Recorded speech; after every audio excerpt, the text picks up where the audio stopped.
네덜란드에서 태어나고 미국에서 활동하다가 카나다에서 죽은 헨리 나우엔이라는 이 시대에 아주 큰 영성 학자가 있는데, 여러 가지 책을 쓴 중에 영어 이름은 운디드 힐러입니다.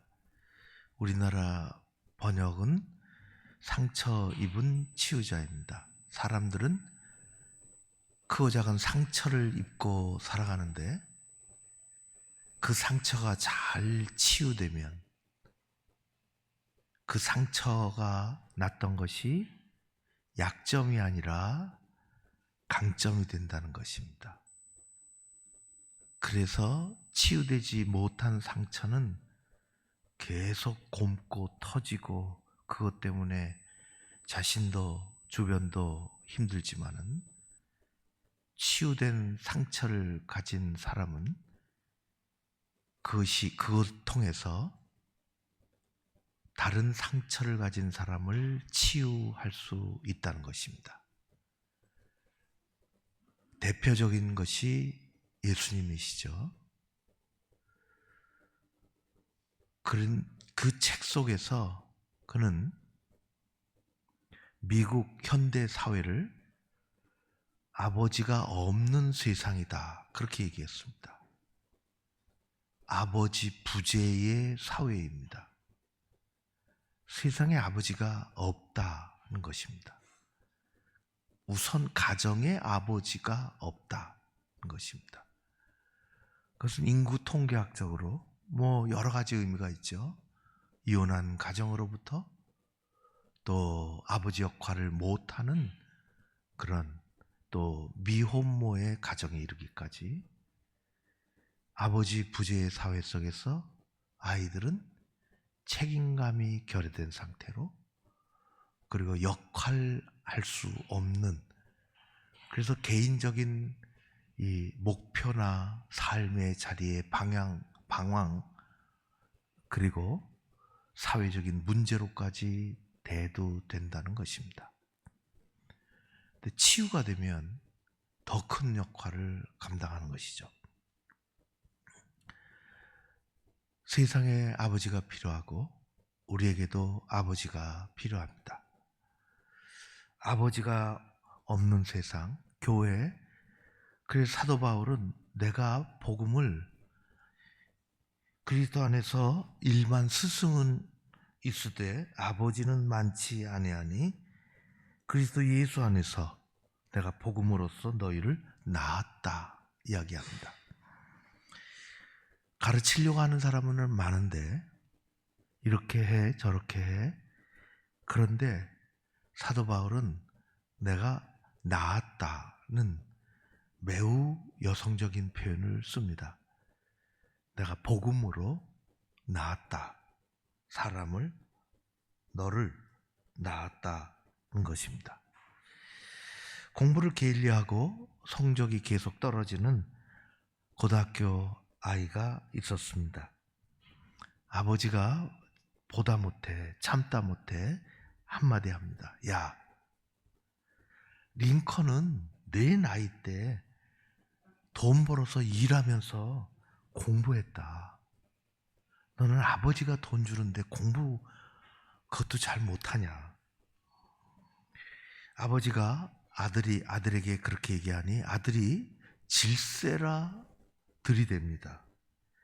링컨이 내 나이 때 혼자 벌어서 공부했다고요? 제가 알기로는 링컨이 지금 아버지 나이 때 대통령이 됐습니다. 아버지 뭐 하고 계세요? 그랬습니다. 우리에게는 아버지가 필요합니다. 교회 공동체도 그렇죠. 그리고 우리에게는 아버지라고 부르는 하나님이 계십니다. 아버지의 소중함이 이를 말할 수가 없습니다. 아버지의 마음이 오늘 말씀의 제목입니다.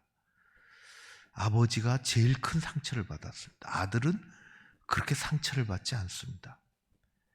이 아버지가 엄청 상처를 받았습니다. 그것은 나 죽으란 말이구나 하는 것부터 아직도 멀쩡한데 재산을 달라고 에서부터 뒤도 돌아보지 않고 소직을 끊어버린 아들로부터 받은 아버지의 충격적인 상처는 이루 말할 것이 없습니다. 그런데 아버지는 상처를 치유했습니다. 성경에 나오지 않는데 그 과정은 우리가 이루 말할 수 없을 것입니다. 상처를 치유하고 아들을 치유합니다. 오늘의 말씀입니다. 집 나간 아들이 돌아오자 맨발로 달려나가 아들의 목을 껴안습니다. 아들이 돌아왔다고, 죽었던 아들이, 내 아들이 살아서 돌아왔다고 좋아서 어쩔 줄 모릅니다. 늙은 아버지가 아들을 꼭 껴안고 감격해서 눈물을 씻으며 아들은 아버지 품에 안겨 엉엉 울고 있는 모습은 매우 큰 각본이 없는 드라마입니다. 아들이 오늘 우리가 읽은 것처럼 말합니다. 죄를 졌습니다. 아들이라고 불러주시지 않아도 됩니다. 아들로 받아주시지 않아도 괜찮습니다. 품뿐이라도 좋은데 이 집에만 있으면 되겠습니다. 아버지는 그런 소리가 들릴까요? 들리지 않습니다. 아들이 어떻게 품꾼이 될 수 있겠습니까? 아버지와 아들이 어떻게 집주인과 그 집의 하인의 관계가 될 수 있겠습니까? 아버지는 그렇게 생각해 본 적도 없고 그렇게 마음 먹어 본 적도 없습니다. 아들이 거짓골로 돌아왔건 가지고 나간 재산 다 말아먹어 버리고 탕진해서 돌아왔건 아버지에게는 아무 관계가 없습니다. 변함없는 사랑하는 아들일 뿐입니다. 문제는 상처가 난 아버지에게 있는 게 아니라 상처를 아버지는 다 끝내버렸는데 아들에게 있습니다. 문제는 돌아온 아들에게 있습니다. 아들이 돌아온 상태로 가만히 놔두면 안 됩니다. 밥 먹고 배부르고 얼굴이 반질해지고 어떻게 좀 살만하면 또 어떤 일을 벌일지 모릅니다. 인간은 반복적인 똑같은 죄를 짓는 사람들이죠. 그래서 이 아들을 치유해야 합니다. 그것이 필요합니다. 문제는 아버지에게 있는 게 아니라 아들에게 있습니다. 아직도 남아 있습니다. 돌아온 것으로 다 끝나지 않습니다. 그는 아버지를 아버지라고 부르지 못할 정도로 밥만 먹여달라고 하는 종의 의식을 가지고 있습니다. 그의 삶에 이미 많이 깨져 있습니다. 영혼이 죄로 물들어 있습니다. 아버지의 마음은 그런 아들을 회복시켜야 됩니다. 그것이 필요합니다. 잘 아는 선교사님이 최근에 수술을 했습니다. 계속 문자하고 단계가 딱 바뀔 때마다 그리고 문자하면 기도하고 입원 결정이 됐습니다. 입원합니다. 언제 수술합니다. 수술 중환자실에 들어갔습니다. 수술실에 들어갔습니다. 중환자실로 왔습니다. 회복실로 왔습니다. 계속 문자 보냅니다. 계속 기도합니다. 회복실, 회복하는 것입니다. 회복은 제자리로 돌리는 것입니다.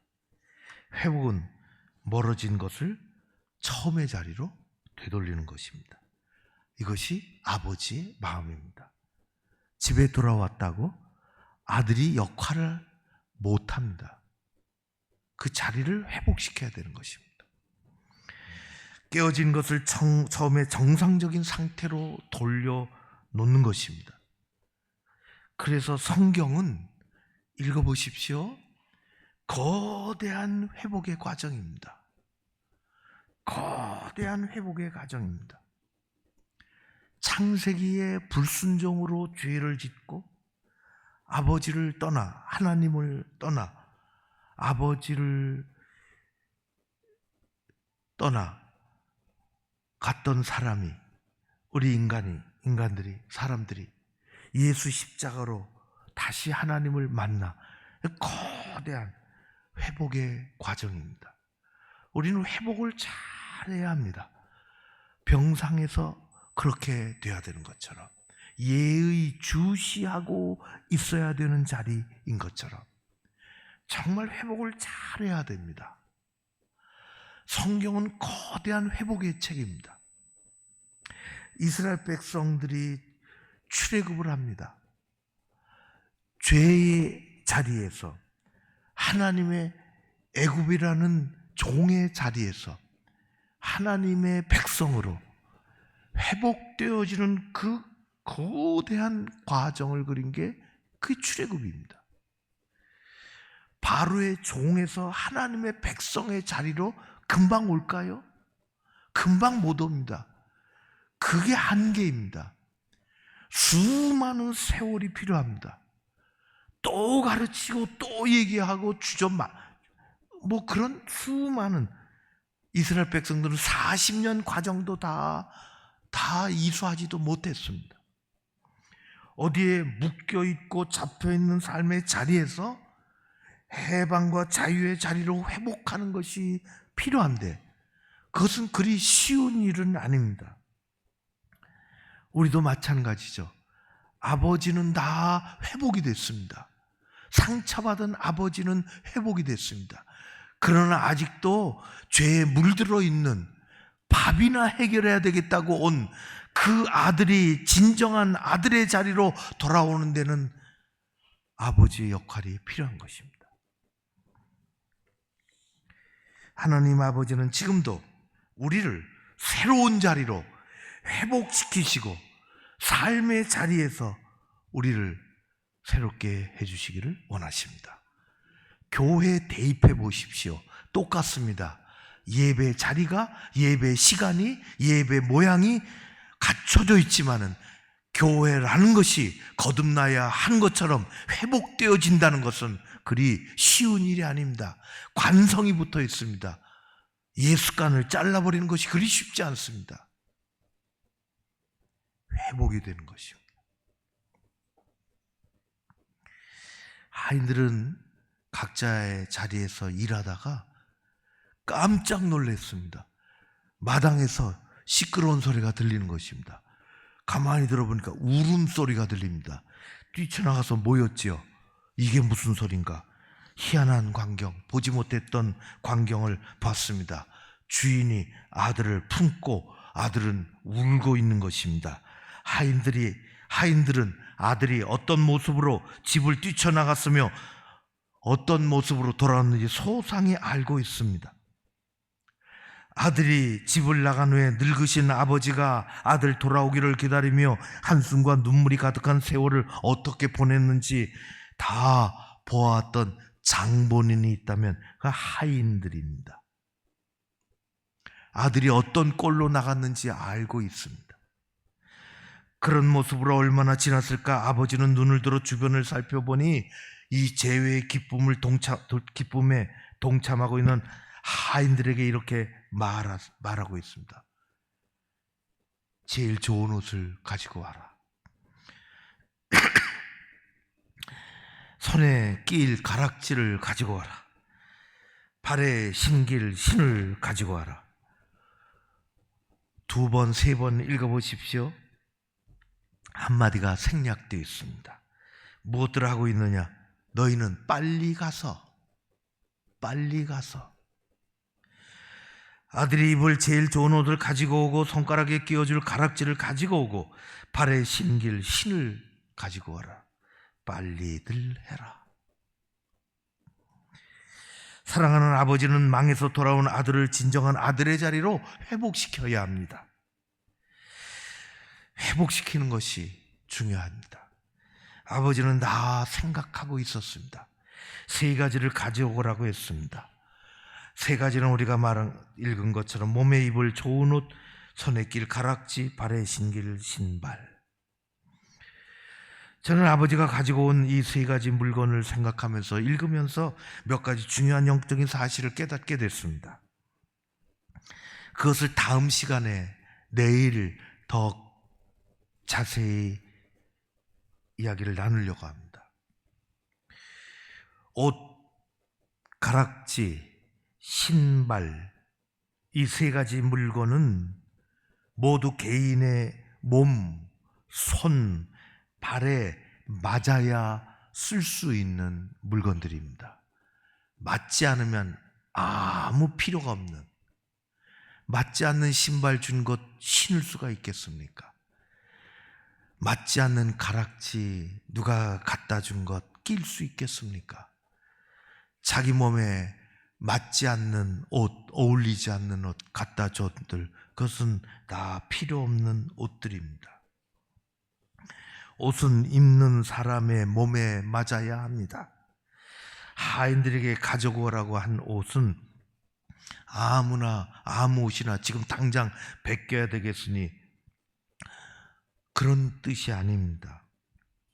어디서 시장에서 가지고 온 옷도 아닙니다. 아들의 몸에 꼭 맞는 옷을 가지고 오라고 한 것은 만들어 놨고 준비해 놓은 것을 하인들은 알고 있습니다. 가락지도 마찬가지입니다. 결혼식장에 가락지를, 반지를 서로 끼워주는 경우가 있습니다. 어제도 결혼 주례할 젊은이들을 만나서 이런저런 얘기, 또 순서, 의미, 왜 그렇게 하는지,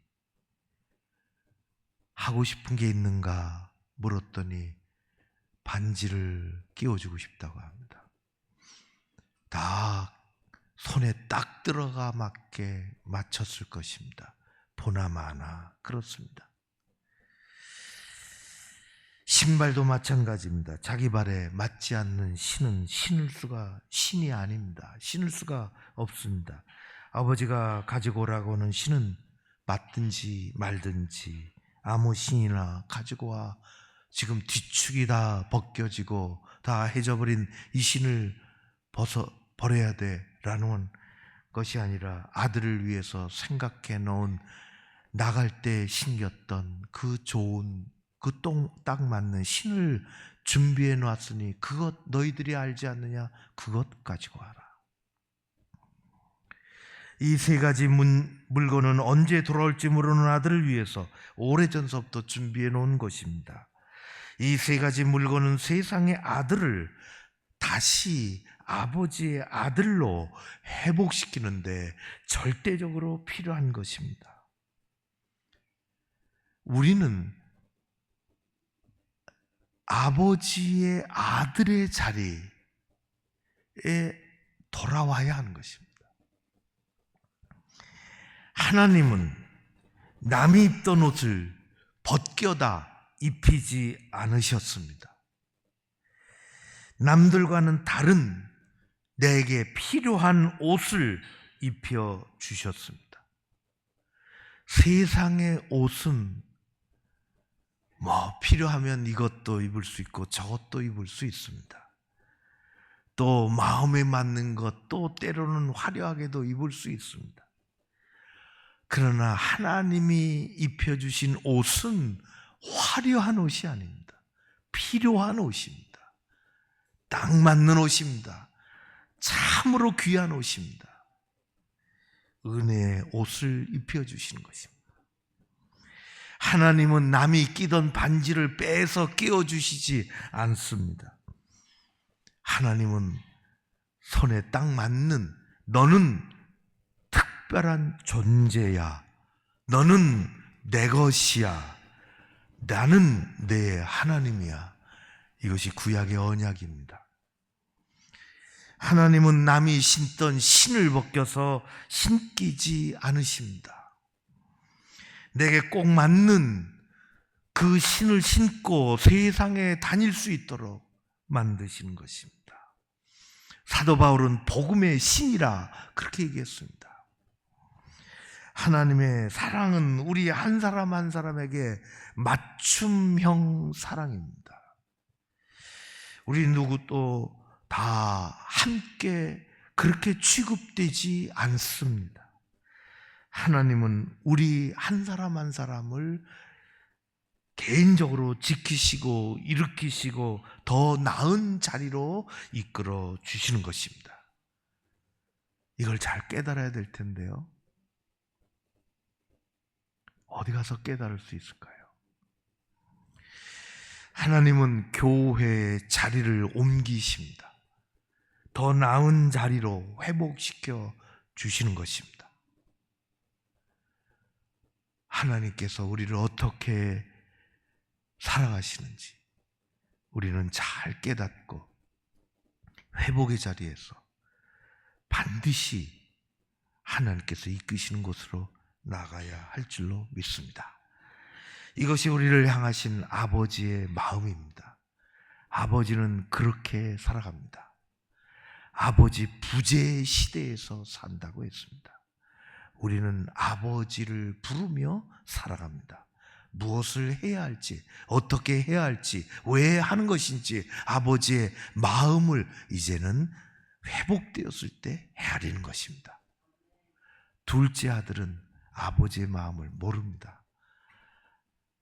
그가 제대로 상처가 씻어지고 그 마음에 가지고 있었던 잘못된 것들이 다 내려놓아지고 아들의 자리로 갔을 때에 비로소 그는 아버지의 마음을 헤아리게 됩니다. 입혀주었던 옷이 어떤 옷인지, 자기가 신겨주셨던 신이 어떤 신인지, 왜 그렇게 했는지, 끼고 있던 가락지가 왜 어떤 의미가 있는지, 너 필요하면 갖다 팔아먹어라 하는 가락지가 아니라는 것을 알게 되는 것입니다. 우리는 그래야 아들의 자리에서 집안일을 할 수 있습니다. 집안일을 하되 아버지의 마음에 꼭 맞게 할 수 있습니다. 그 가정의 상속자로 일할 수 있습니다. 우리는 그렇게 되어야 하는 것입니다. 하나님께서 그 자리로 인도해 주시기를 간절히 기도합니다. 고마우신 아버지 하나님 감사합니다. 아버지의 마음,